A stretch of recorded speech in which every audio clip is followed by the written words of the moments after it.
You are listening to the regular version of Sexy Marriage Radio. smrnation.com. Welcome back to another episode of Sexy Marriage Radio, where each and every week we answer the questions that are on the nation's mind. And they let us know what's going on by they give us a call at 214-702-9565. Feedback at sexymarriageradio.com is the inbox that we have used for over 10 years now. It's over a decade. Wow. Of that email. I was actually looking through, because I save almost all of them that have come to the show. So I went way, way back to what were some of the very first emails we got. And you know what? 10 years ago, a lot of the questions, very similar to Pretty today. similar. Yeah. Again, nothing new under the sun. There's really not, but that doesn't make it any less important to the people that are asking the question. Exactly. Because when it impacts us or it impacts you, it matters. It's new to me. Mm-hmm. And that's what matters. And you are the one experiencing it. Right. And that's what matters. Right. And I actually made me remember a quote from a fellow blogger friend way back when, too. That she and her husband, she was the blogger, and she made a comment that when it came to marriage, that when one partner in the marriage had a problem, the marriage had a problem. I think that's a true Right. statement. And that's an interesting way to think about it, because it's real easy to kind of get into, well, no, that's your problem. But no, it still impacts me. There is impact. And so that's what matters. And as part of the nation here, the problems that you face in the nation impact you and others, because there's other people out there that are going to be in similar boats or heading into that problem or similar, or they're coming out of it, because there's mountains and valleys all the way through marriage. And just when you get in a valley, you know there's a mountain coming. And when there's a mountain, you know there's a valley somewhere. Potentially. Seasons of life. Well, coming up on today's regular free version of Sexy Marriage Radio, it's a couple of your questions and our answers.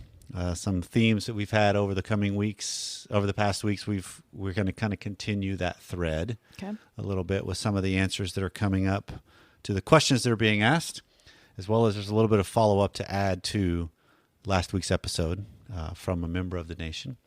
And then on the extended content, which is deeper, longer, and there are no ads, you can subscribe at smrnation.com/SMR Academy.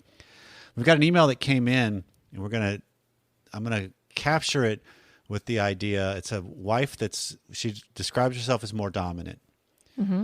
But her husband takes the stance of, well, but when mama ain't happy, nobody's happy, which is a close cousin to the phrase happy wife equals happy life. Which is a ridiculous And we want to phrase. unpack that in today's extended content. So all that's coming up on today's show. So this is an email that came in from a husband that says, "Hey, Corey, I love and appreciate your show. You've been a great help to me since I've been listening, and I can't thank you enough.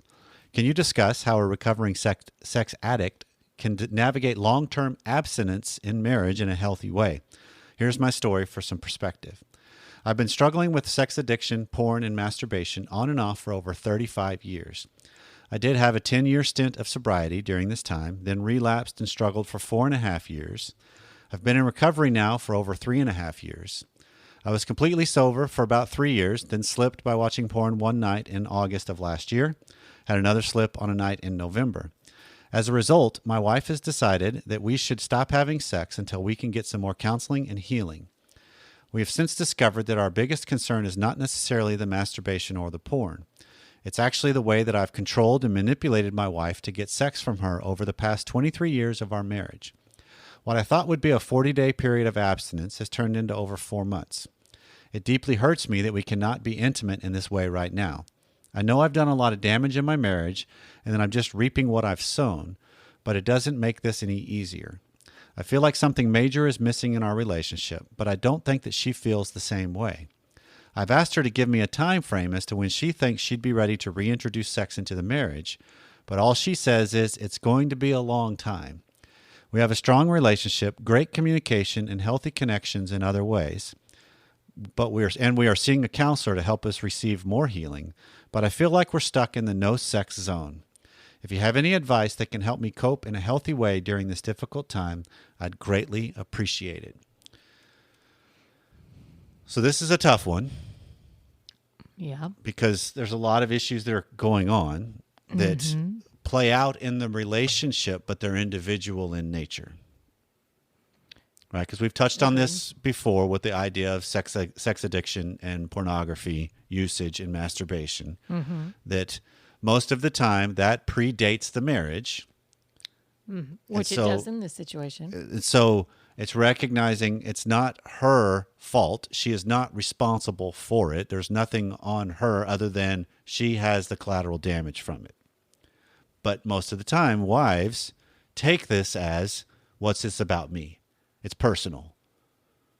Right? Yeah, well, it's and easy to internalize it that way. They do often. I'm not picking up anything here about that necessarily. So, okay. Just throwing that out there. No, I get you. She hasn't given her input. No, so. absolutely. This is just one side of the equation. But a lot of times what will happen with couples when they go through trying to deal with these kinds of behaviors, these kinds of issues when they rear their head, is this is a difficult one because you have to reestablish your relationship with an aspect of your relationship, or you cut it out entirely.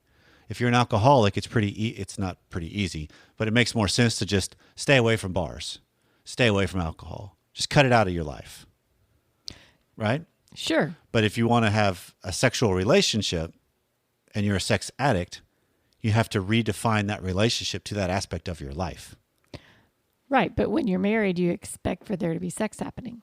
Correct. That's kind of an assumed part of the equation.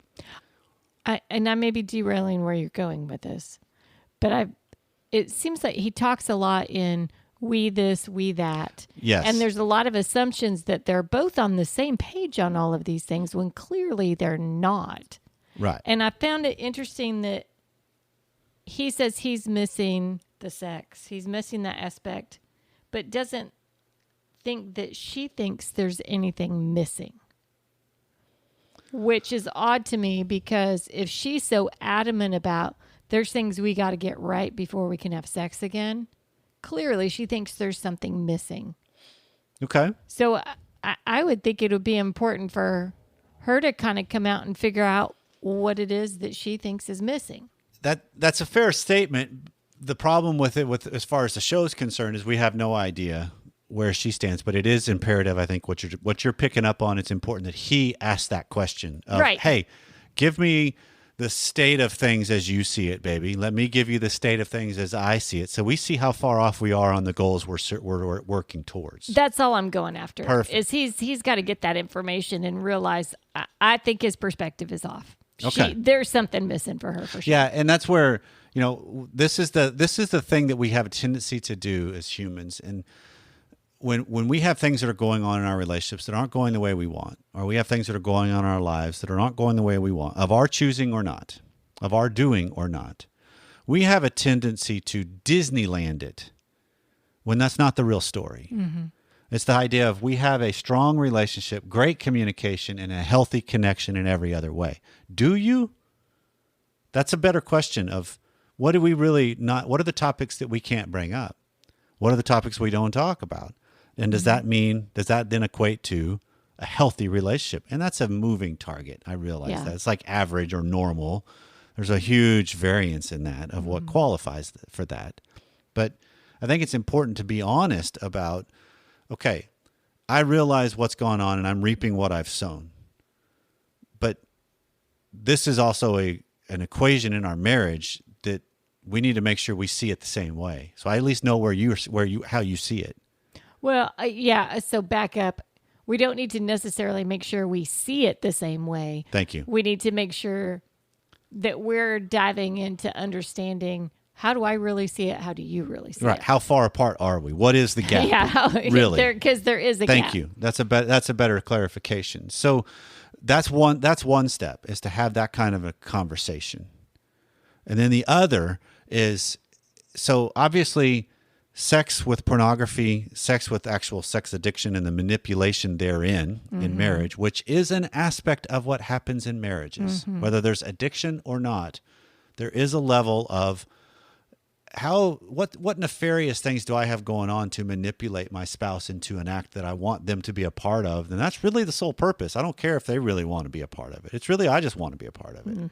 So uncovering that in ourselves just helps our own betterment.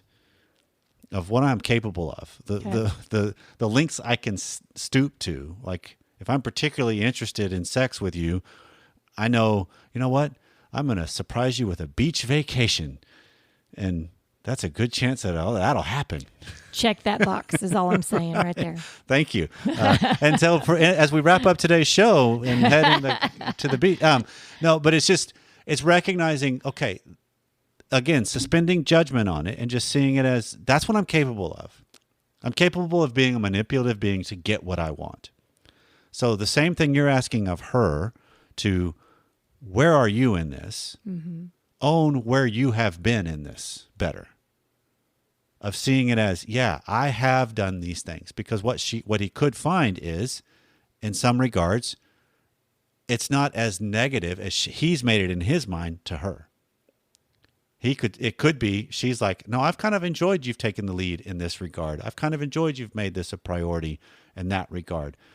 Take the sex and addiction and pornography out of it. But that's the higher desire, lower desire differences. Okay.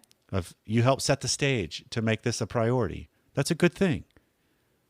What's underneath it? No. How it plays out, that's where you need to clean it up a little bit. But it's kind of seeing the distinction in that, of recognizing what you're capable of and owning that. And then the other component of it is asking yourself, sir, questions of, what do I seek sex for? What is it really about? Is it an escape? Is it stress release? Mm-hmm. Is it anxiety relief? Is it help me sleep? Is it I feel boredom this way? Is it I like the connection with another person? I like the fantasy of it with the pornography that I've sought out, whatever it might be, where you can ask yourself the questions of what's the real motivator that I've got with this? So you can clean that up and express the sexual desire you have towards your wife in a cleaner way. Because she's going to see it as, I'm just a conduit to help your addiction. And that may be stuck in her head for a while. Right. And so you can't tell me if I'm wrong with this, because we've had a similar journey with my past with porn and masturbation as well. That there's a difference between, I could tell you my motivations, but when I show you more consistently, that carries a whole lot more weight. That's the difference maker right there. Right. And so, but there still has to be an element of, even if sex is off the table as she sees it, and if she's laid this down of it's going to be a long time, I believe you can still express sexually towards her without crossing a line, without forcing anything, without making an agenda or being manipulative. I think you can still be expressive in ways of that part of you. Yeah, I obviously you know better than I that all those things might be triggers. Every time there is innuendo, you're triggering something.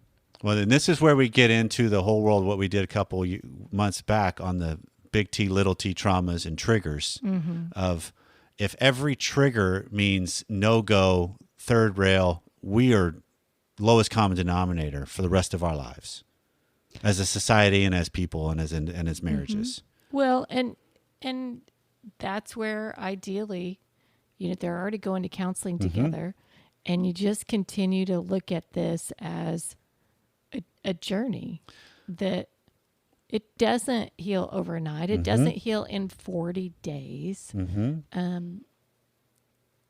But the biggest step to help it heal, let's end it with this. Tell me what you think. The biggest step that I think of to help it heal in her mind and in yours as the husband in this with the email is learning better how to operate in a manner that is sexual without forcing it, without manipulating it, and handling regardless of how the response is if I get what I want. It doesn't have to culminate in sex.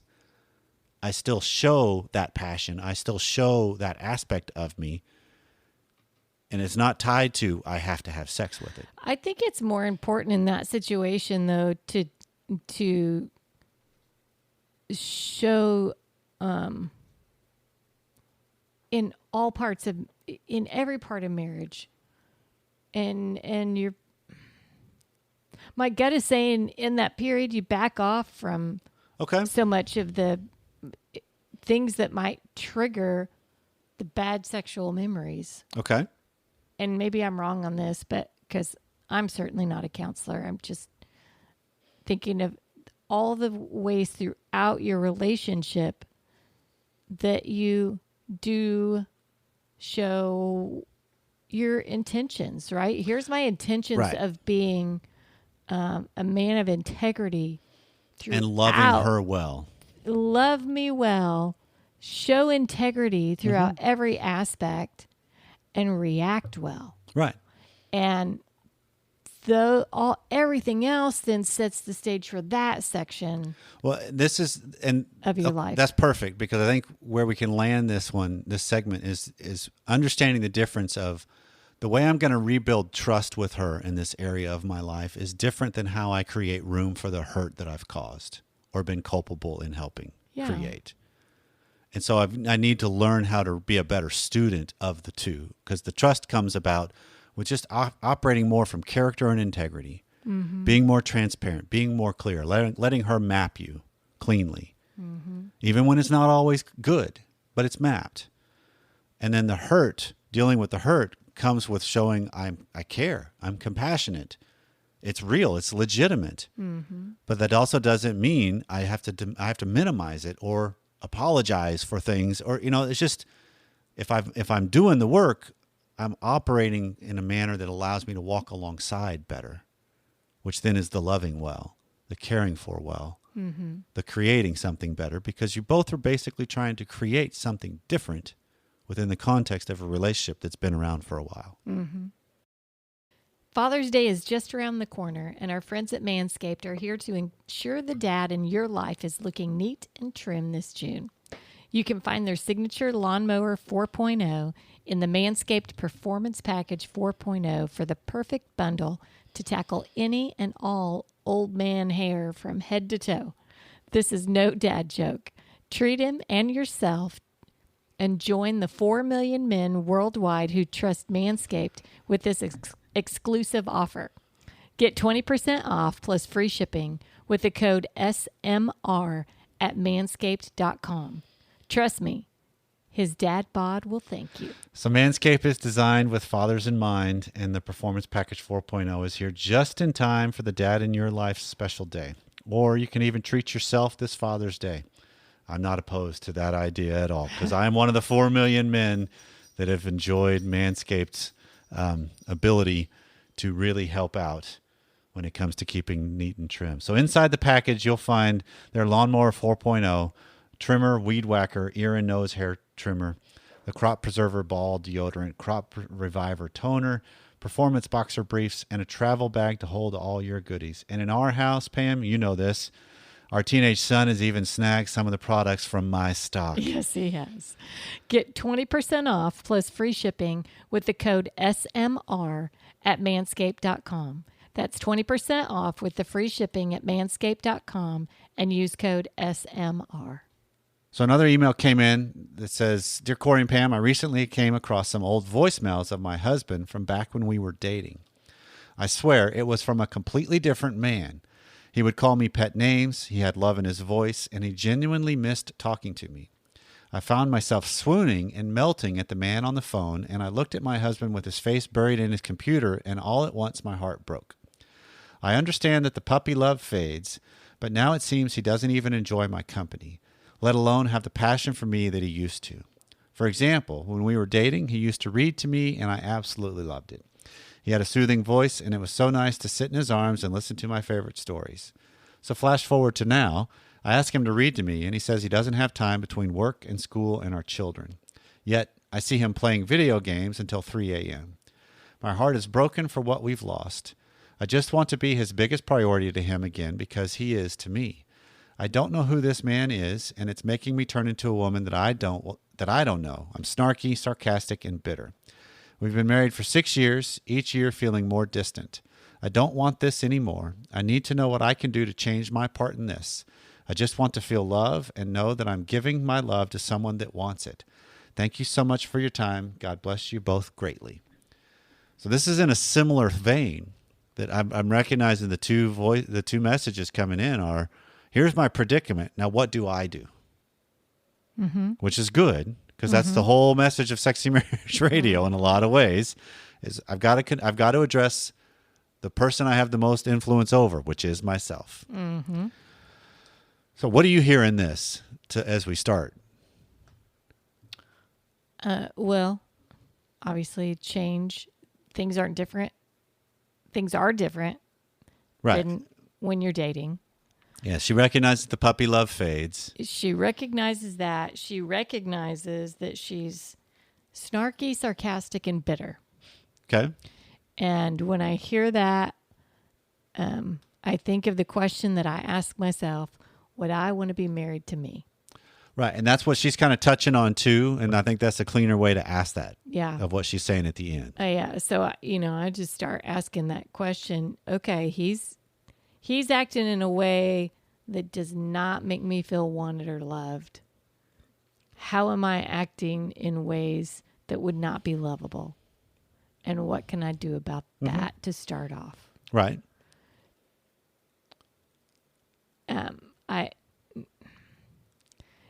Things change, and you got kids now. They've been married a little bit. He sounds like he's working and going to school. He's whipped, and the video games are his way to. And I say whipped. Well, you get tired. His video I'm games. I'm expressing my own issues here through this. Going, I'm projections tired. from Pam. Projections from Pam? How can I just find a little bit of me time for something that's not school, that's not work, that's not something I have to take care of?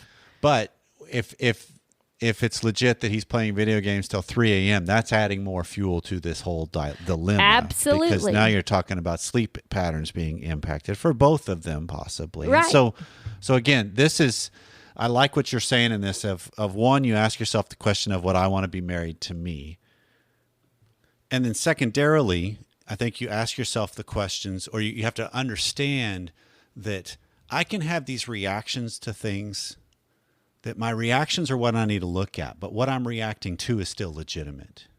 Certainly. It's still pain. It still hurts, because this is not at all like saying, well, stop being snarky. Stop being bitter. No, that's not a reality of what life is. No, you're reacting to something that is frustrating. But instead, it's addressing as clean as you can what it is you're seeing, of not under the auspices of, I just want you to be like we used to be, because that's not dealing with the spouse I have. That's dealing with the spouse I wish they were. Mm-hmm. And one of the biggest things we keep coming across with the show is this idea of I need to address what's present, not what's missing. Mm-hmm.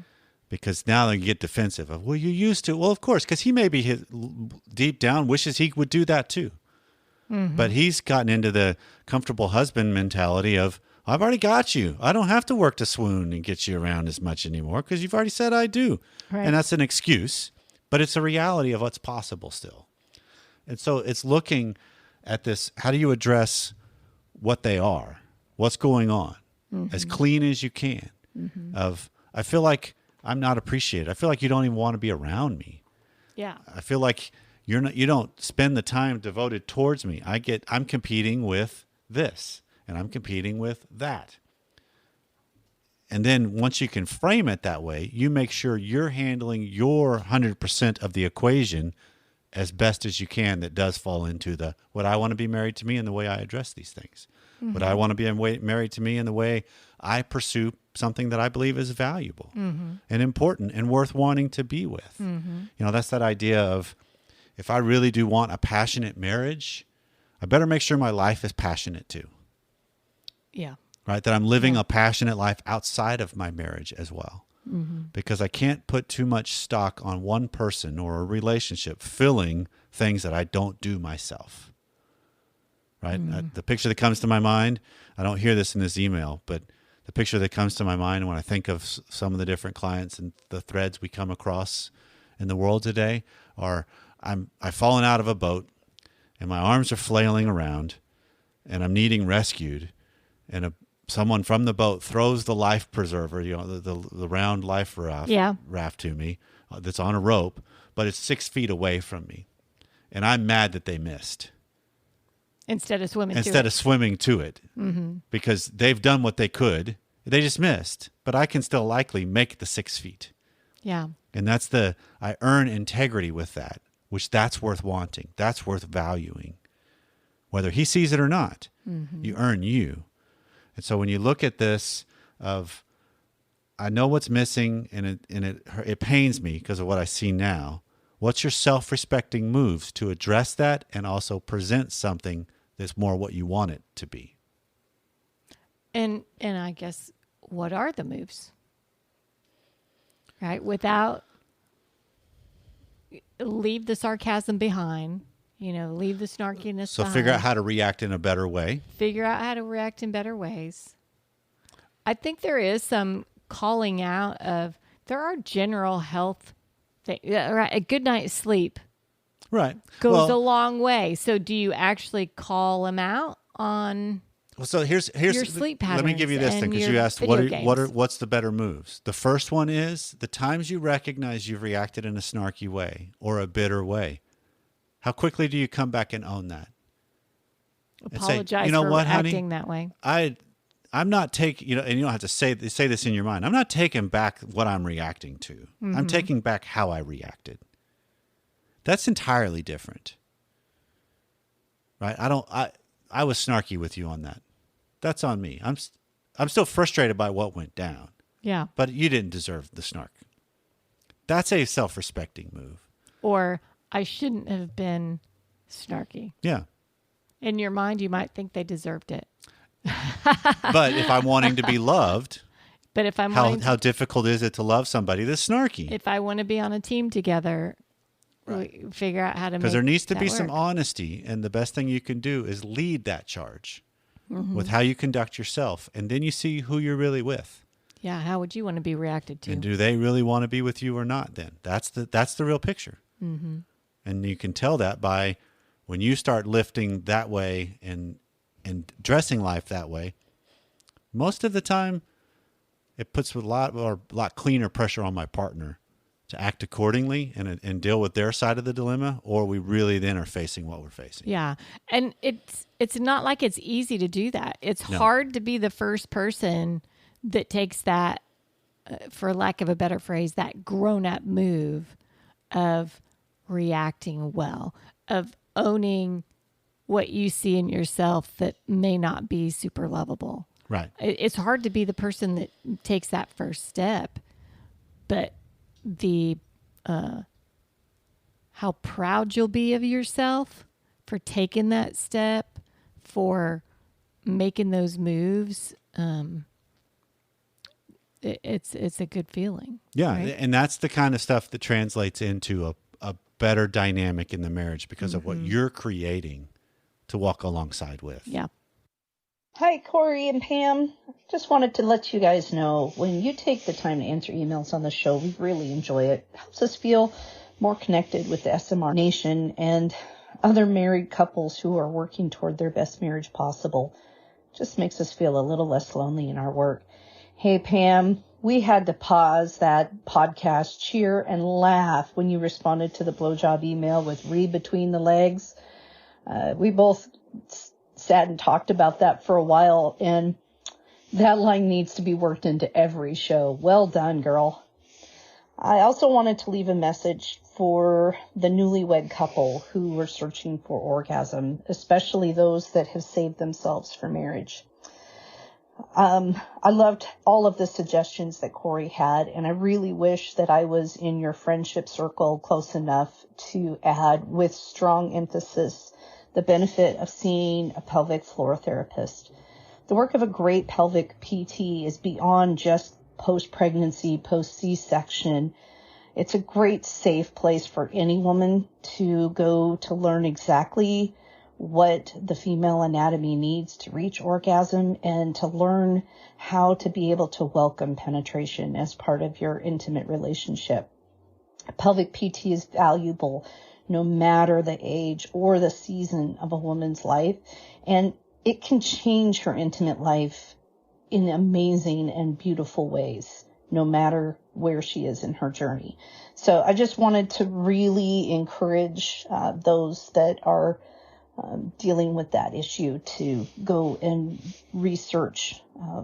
see seeing a pelvic floor therapist. Thank you for all you guys do, and keep up the great work. And we're going to leave it at that. And obviously, apparently, people need to read between the legs. I was thinking of this when I heard this message come through. It's like Sexy Marriage Radio, helping frame conversations so that you can better read between the legs or something. We could do a lot of different things with that phrase. Well, this has been Sexy Marriage Radio, where, again, I love the fact that the nation helps out the nation. Yeah. Because obviously one person, it's like we talked about at the very beginning of the show. Yeah.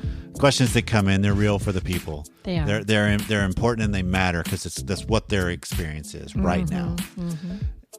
Knowing that there's other people that have some resources, have some experience, have some things that have helped them. That's what makes us all better. Yeah. That when people will call in, leave a message to help round out the conversation. So this personal plea again, join into the dialogue with us. Mm-hmm. So it's just not Pam and I's voice on every single episode. We want yours too. 214-702-9565 is how you can join in or let us know what we missed. Well, this has been Sexy Marriage Radio. We'll see you next time.